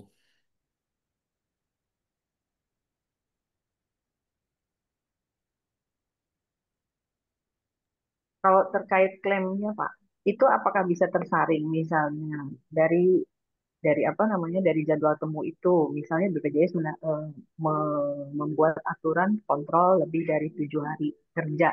Nah, terus pasiennya Mm-mm, kan dijadwalkan oleh botnya lebih dari 7 hari kerja mungkin ya. Atau betul. ternyata ada pasien yang dia datang di saat sebelum itu.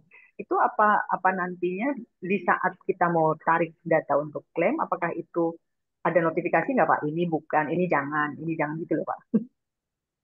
Ya, Yang sejauh ini kami baik, kami belum punya sih ya yang bilang jangan ya dok. Tapi saya kebayang, karena gini, setahu saya kalau misalnya pun aturan di pemerintahnya bilang 7 hari kerja, tapi ternyata dia datang 5 hari gitu. Setahu saya itu nanti bisa ada resiko klaimnya ditolak ya.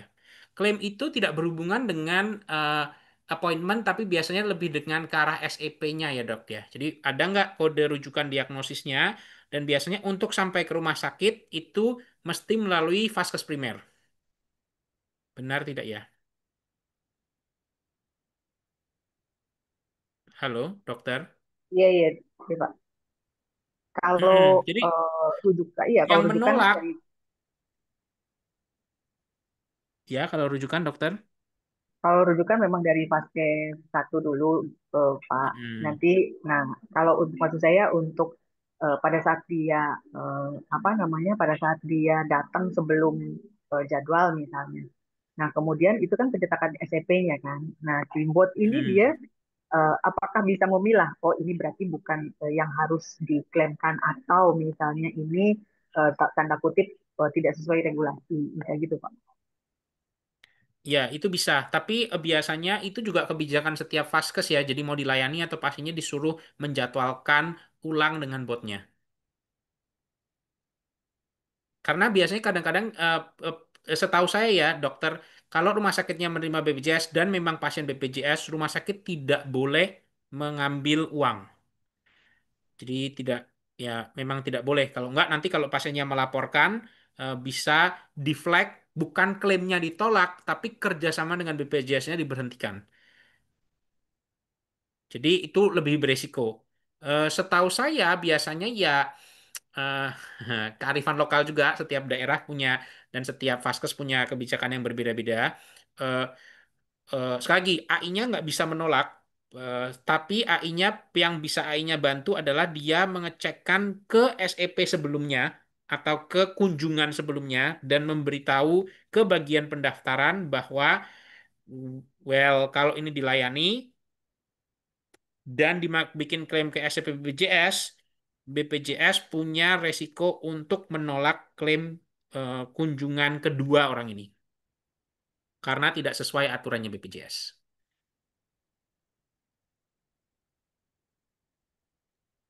Baik, berarti nanti dari kami udah kelihatan maksudnya itu adalah mana-mana yang tidak kami klaimkan misalnya gitu ya Pak.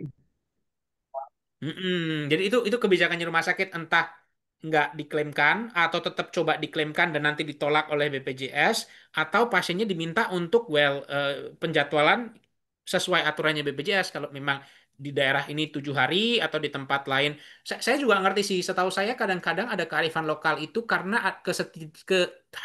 maaf dok, kesediaan tenaga medisnya juga berbeda ya dok. Ada daerah yang memang lebih siap, ada yang kurang siap. Jadi kalau misalnya dipaksa, dipukul rata gitu, kasihan juga dokternya bisa bisa bisa nggak bisa tidur karena kunjungan ulangnya atau follow up-nya itu jadi terlalu sering. Jadi eh, kadang-kadang memang memang ada yang seperti itu, dan kalau memang mau diklaimkan karena memang ini pasien BPJS dan resiko klaim ditolak atau ditundanya lebih kecil, eh, biasanya nggak melalui sistem tapi eh, ya selagi kearifan lokal ngomong sama pasiennya menurut aturan BPJS-nya sekian, bersedia nggak kalau follow up-nya 2 hari kemudian. Terus nanti pasiennya akan reschedule lagi sama botnya, nanya, oh untuk dokter ini dia kosongnya kapan? Mungkin 7 hari, 2 hari kemudian nggak ada, tapi adanya 3 hari atau 4 hari kemudian. Bersedia nggak dia mundur. Baik, Pak, satu lagi terkait keamanannya nih Silakan. Pak. ini kan sebetulnya dia berarti saking pinternya nih botnya gitu. Maksudnya istilahnya semua data dia bisa dengar, dia bisa lihat, kemudian dia bisa kerjakan. Itu apakah ada apa namanya? Apakah ada apa ya maksudnya eh, aksesnya hanya khusus dibuka oleh agent apa gimana Pak? Ya, jadi Iya. sejauh ini yang kami kerjakan untuk keamanan eh, ada dua hal di sini, Dok. Yang pertama, keamanan data medis. Ya, keamanan data medis ini biasanya berbau lebih kayak diagnosis, SEP, klaim, dan sebagainya yang ada data medisnya itu memang kami enkripsi. Jadi eh, cuma bisa dibuka oleh dokter dengan seperti biasa username, password dan sebagainya, autorisasi dan autentikasi yang sesuai. Dan yang kedua adalah melalui akses dari bot ini secara terbatas. Jadi eh, botnya ini untuk setiap tadi yang dibilang semakin pintar ya, eh, sebenarnya ya nggak nggak pintar-pintar amat juga kalau saya boleh jujur.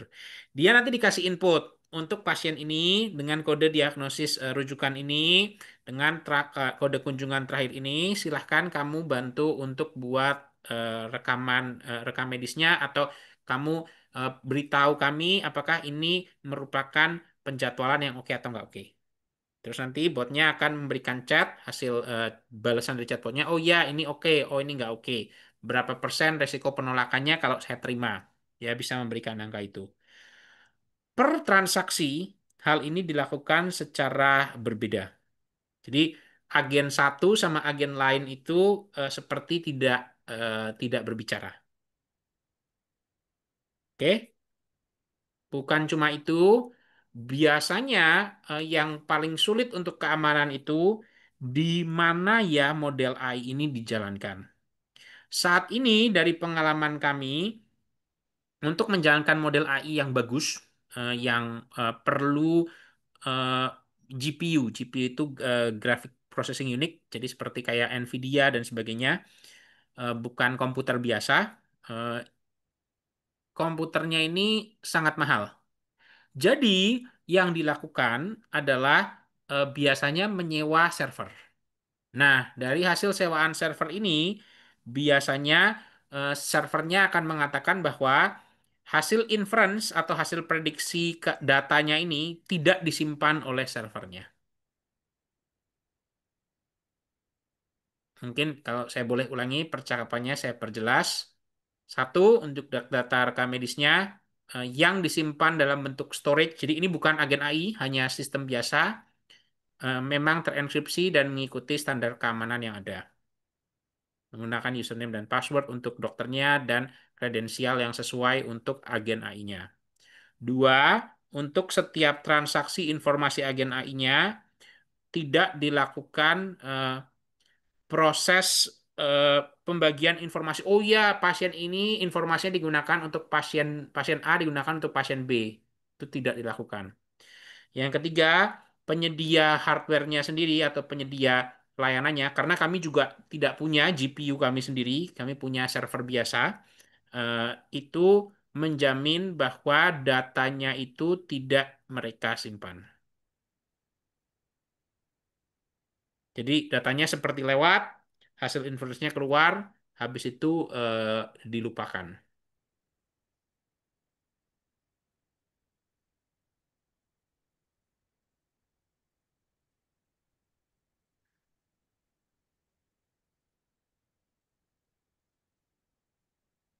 Terima kasih Pak. Baik, terima kasih. Ada pertanyaan lain? Ini ada pertanyaan dari Bapak Rian. Saya bacakan ya, Kak. Jadi izin bertanya, Pak, apakah cara kerja agen AI untuk support data SIM RS diperlukan bridging atau bagaimana? Ya, jadi ada dua solusi yang biasanya kami tawarkan. Pertama, yang paling gampang itu trialnya menggunakan sistem RMA eHealth. Jadi biasanya RMA eHealth itu berbayar, tapi kami bisa berikan akun gratis. Terus nanti kami akan jalankan agen AI-nya di atas sistem RMA eHealth. Bentuknya kayak apa? kayak chatbot ya Bapak Ibu. Jadi interaksinya ada kayak box itu bisa di chat terus nanti diklik enter nanti dia bisa akan memberikan jawaban. Terus dia bentuknya kayak tadi yang dilihat ya di demo kayak tombol. Tombolnya dipencet, nanti setelah tombolnya dipencet itu dia akan otomatis membuka suara. Setelah membuka suara itu nanti dia mendengarkan suaranya dan menghasilkan rekam medis. Itu yang paling gampang.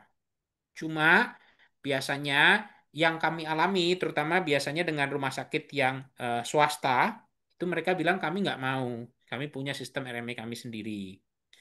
Atau kalau nggak yang swasta, misalnya di daerah, oh iya di daerah kami harus menggunakan sistem SIM RS seperti ini.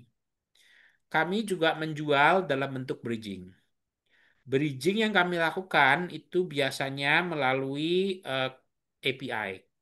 Jadi mesti tanda tangan KSO, terus nanti biasanya kami coba kasih dulu tetap sama dengan rekam medis e-health, dicoba suka atau nggak suka. Kalau suka, nanti akan dilakukan proses pemrograman bersama. Di mana nanti akan ada requirement-nya, oh ya saya mau misalnya penjadwalannya nih, tapi penjadwalannya harus nyambung dengan SEP SIM RS saya. Oke, nggak masalah. Botnya yang untuk berinteraksi dengan WhatsApp akan berjalan menggunakan kode API-nya eHealth. Cuma nanti hasil inference-nya, kan itu kan ada tektok antara user sama botnya kan. Oh ya, saya nggak bisa hari ini, bisa nggak hari itu. Oke, nanti botnya akan jawab, jawab, jawab. Di akhir baru akan ada untuk dokter A jam sekian, pasien B. Seperti itu kan. Di bagian akhir itu nanti akan dibuat integrasi dengan sistem pendaftarannya SIM RS yang ada di sana bridgingnya. Bisa dikerjakan oleh tim eHealth, bisa dikerjakan oleh SIM RS rumah sakit, dan nanti pembayarannya per transaksi API.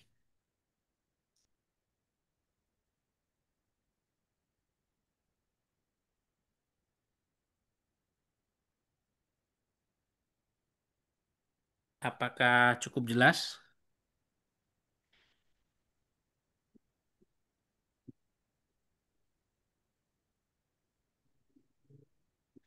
Ya, untuk Bapak Rian, apakah sudah jelas? Oh ya, baik, sudah cukup. Mungkin ada pertanyaan lagi dari Bapak Mirza, Kak. Jadi, bagaimana QC pada pengisian rekam medis dengan voice tag? Apakah dokter berarti perlu recheck hasil transkripsi boot? Dan menurut pengalaman, apakah berkendala untuk proses akreditasi rumah sakit terkait pasien safety? Kemudian, apakah ada contoh video demo penggunaan AI ini di rumah sakit yang sudah menggunakannya? Baik, untuk pertanyaan pertama QC iya, karena dokter yang menandatangan rekam medis bertanggung jawab, bahkan di rekam medis yang biasa pun, biasanya setelah dokter mengisi, kami akan kasih tampilan sekali lagi, konfirmasi ya, ini memang yang dokter tulis. Pertanyaan kedua eh, tentang patient safety. Sejauh ini kami belum melalui proses akreditasi dengan rumah sakit apapun. Yang kami lakukan adalah MOU dan KSO percobaan yang berjalan sejauh ini. Yang kami kalau tadi pertanyaannya demo di rumah sakit ini berarti dokternya menggunakan aplikasi eHealth ya. Oke, nanti akan kami coba dengan Vaskes yang bekerja sama dengan kami untuk kami buat videonya mengenai dokter melakukan praktek dengan menggunakan rekam medis eHealth. Tapi kurang lebih interaksinya sama. Eh, ini cuma kami kasih video biar ringkas. Biasanya orang kalau suruh nonton dokter praktek 1 jam gitu nggak ada yang mau. Kalau di sini kan 2 menit langsung ngomong dan langsung keluar kodenya itu biasanya untuk tujuan marketing lebih menarik. Jadi eh, terima kasih untuk inputnya. Nanti akan kami coba buatkan videonya. Mungkin sedikit kembali ke tadi untuk bridging dan solusi yang dilakukan untuk bridging AI. Biasanya seperti ini. Kami kan juga nggak punya GPU. Kalau Bapak Ibu tahu model agen AI itu, mereka itu berlangganan ya. Karena kan sekali lagi GPU-nya itu menyewa. Kami juga menyewa kan GPU-nya orang. Itu untuk suara kurang lebih kami membayar 15.000 atau sekitar $1 per 5 menit. Jadi itu kurang lebih satu pasien lah. Eh, Dengan sistem yang menggunakan rekam medis e-health, biasanya yang kami lakukan itu, harga yang kami miliki sekarang itu di 1 juta per dokter per bulan. Itu jadi seperti membayar perawat, tapi perawatnya ini bukan orang, melainkan si pengetik yang bentuknya program AI. Eh, dan nanti di situ ya kami kadang untung kadang rugi. Jadi kami kami dengan model subscription itu kalau dokternya makainya banyak, pasiennya ya kami mungkin sejutanya kurang, tapi kalau dokternya makainya lebih sedikit, ya itu kami bisa untung dari situ.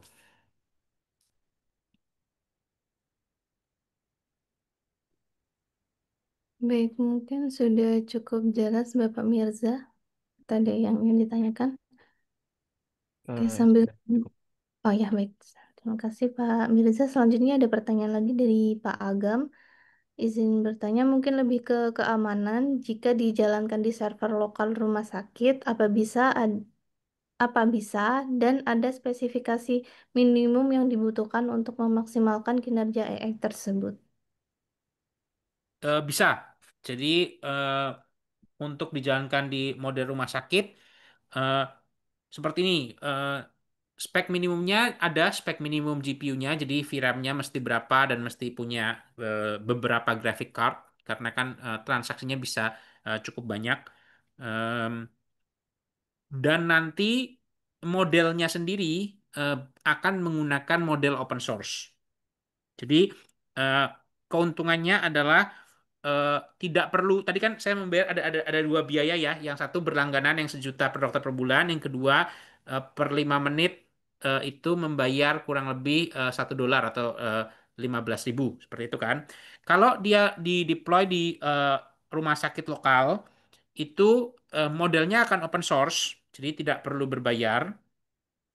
Cuma mesti menyediakan GPU sendiri, itu cukup mahal. eh, dan proses instalasi sistemnya. Jadi ini sekali lagi yang menarik, nanti di bookletnya akan kelihatan kami menggunakan open source juga teknologi namanya N8N untuk agentic AI-nya. Jadi itu eh, setahu saya open source dari Jerman. Eh, Sistemnya diinstal, terus nanti eh, kami akan men-setkan agen AI-nya. Terus nanti agen AI-nya itu bisa dipanggil sama seperti dipanggil dari sistem kami dan proses eh, instalasinya itu berbayar.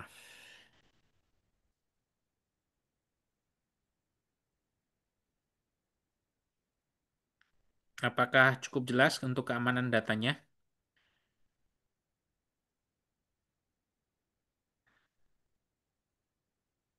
Untuk Bapak Agam, apakah ada yang ingin ditanyakan lagi Pak atau mungkin sudah jelas?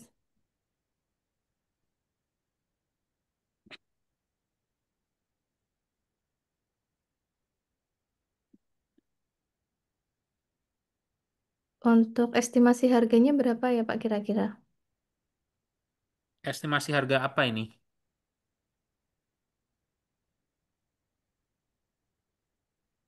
Untuk harga apa ya Bapak?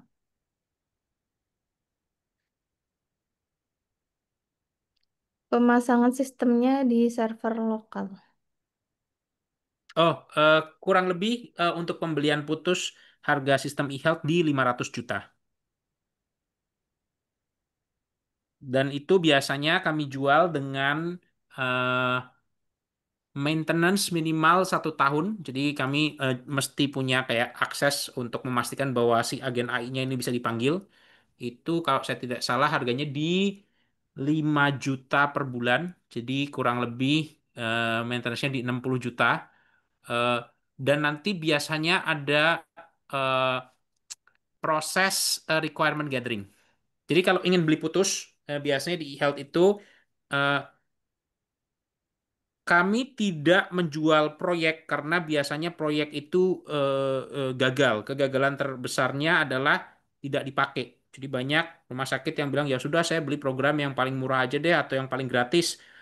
terus nanti nggak dipakai, atau eh, proses nanti udah berjalan gitu, terus saya pengen tambah ini nggak bisa ditambah karena bingung cara nambahnya gimana.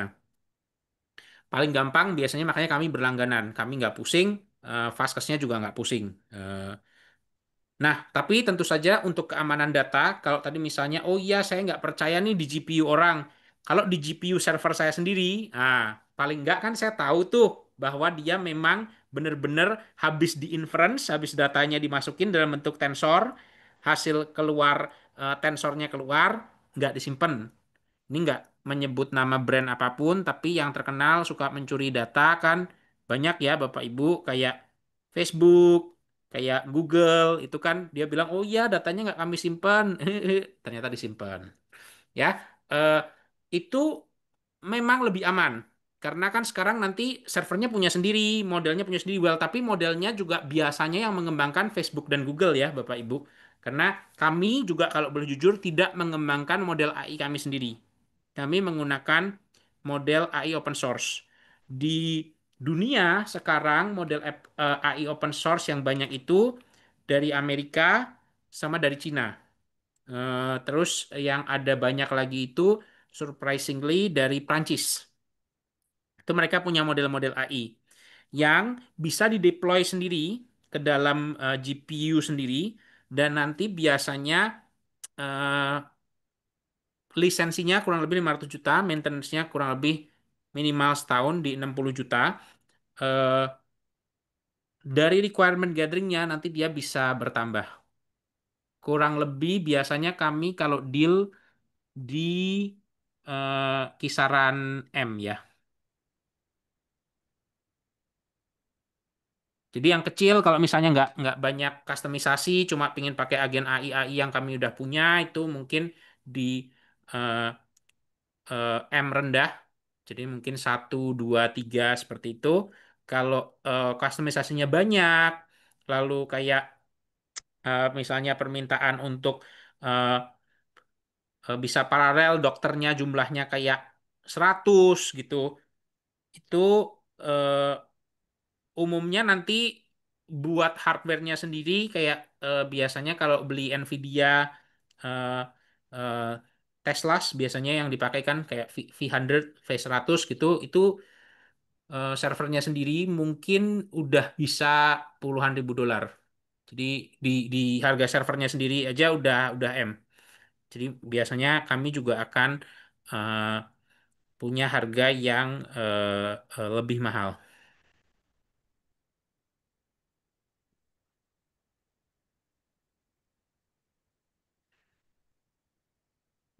Dan kami Hmm, juga akan jujur, sejauh ini kami belum pernah ya melakukan instalasi lokal di rumah sakit apapun.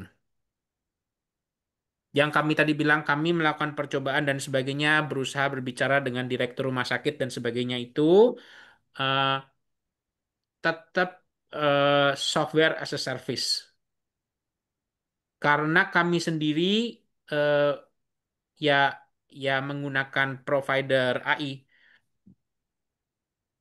Sejauh ini sih kalau dari pengalaman kami seperti OpenAI, eh, seperti model-modelnya Nvidia, eh, itu eh, seperti Anthropic, kalau Bapak Ibu tahu, itu modelnya namanya Cloud, itu cukup terpercaya ya. Well, at least terpercaya dalam hal semua orang di seluruh dunia menggunakan model AI mereka dan membayar per inference. Dan ya kita berharap karena mereka memang eh, model bisnisnya menggunakan model AI, mereka akan menjaga keamanan lebih baik dibandingkan model bisnisnya Google, Facebook yang sebenarnya ya model bisnisnya itu menjual data kita gitu loh.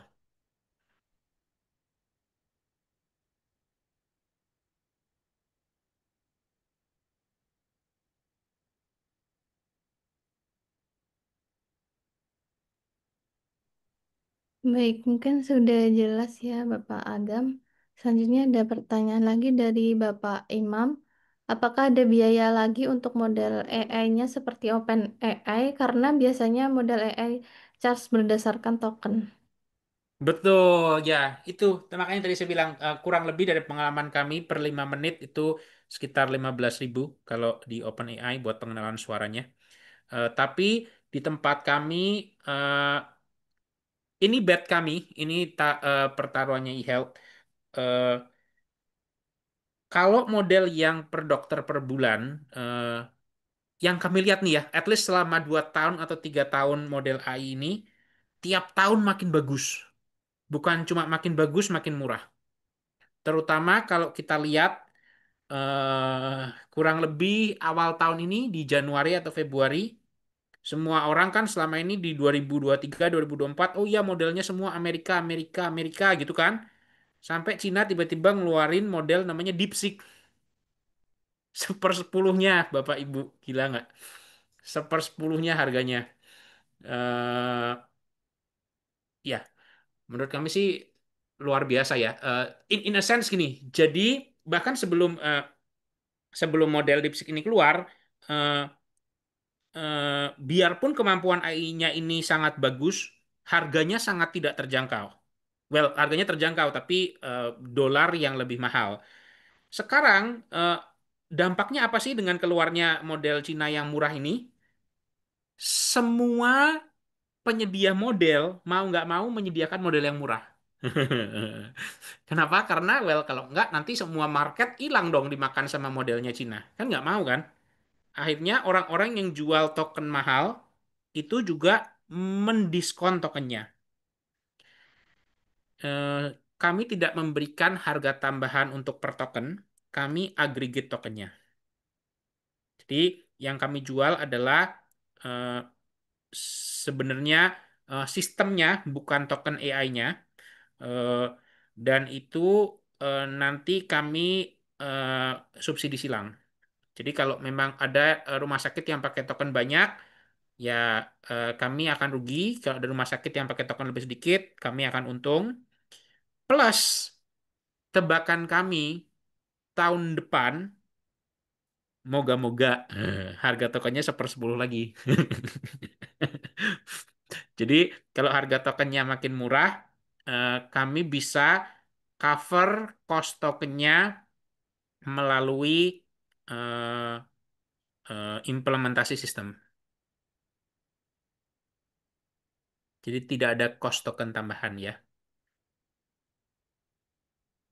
Kecuali tadi ya, kalau yang ingin memilih opsi integrasi ke rumah sakit, eh, karena kalau memilih opsi integrasi ke rumah sakit, berarti kan kami nyalain agen AI dan agen AI kami langsung manggil GPU-nya OpenAI, manggil GPU-nya Anthropic seperti itu kan. Eh, well, eh, ya kami nggak margin kami literally nol di sana. Jadi satu-satunya cara kami mendapatkan uang ya kami mainnya per token.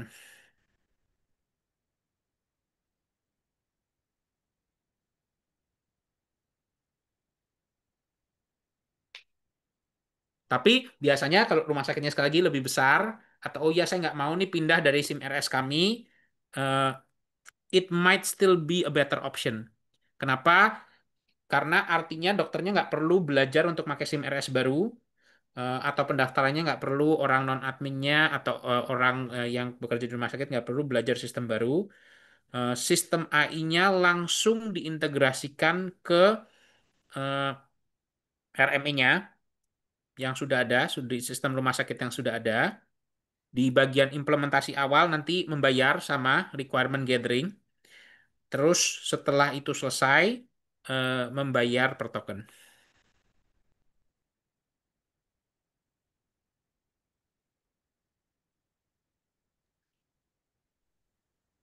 Baik, seperti itu Bapak Imam, apakah sudah jelas atau mungkin ada yang ditanyakan?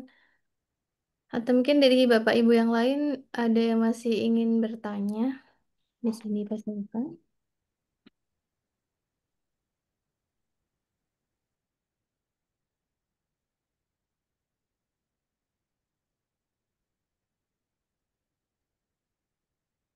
Baik, mungkin belum ada ya. Nanti untuk yang misalkan masih ingin bertanya bisa di grup WhatsApp ya. Nanti bisa kami bantu jawab. Mungkin jika sudah cukup bisa kita akhiri untuk webinar pagi hari ini. Nanti untuk materi rekaman sekaligus buklet nanti akan kita kirimkan ke grup ya Bapak Ibu. Terima kasih banyak atas waktu dan kesempatannya. Katia sudah menyampaikan materi, kemudian Bapak Ibu yang sudah hadir dan partisipasinya sangat luar biasa. Kami mengucapkan sangat terima kasih. Baik, kami mohon maaf juga jika masih ada kekurangan atau kesalahan. Semoga kita masih bisa bertemu di lain waktu dan kesempatan. Baik, saya Afni dan juga Katia pamit undur diri. Terima kasih banyak Bapak Ibu. Selamat siang, selamat melanjutkan aktivitas kembali. Terima kasih, Terima selamat kasih pagi. Pak Terima Ya, kasih. semoga berguna Terima kasih. pembelajarannya. Ya, terima kasih.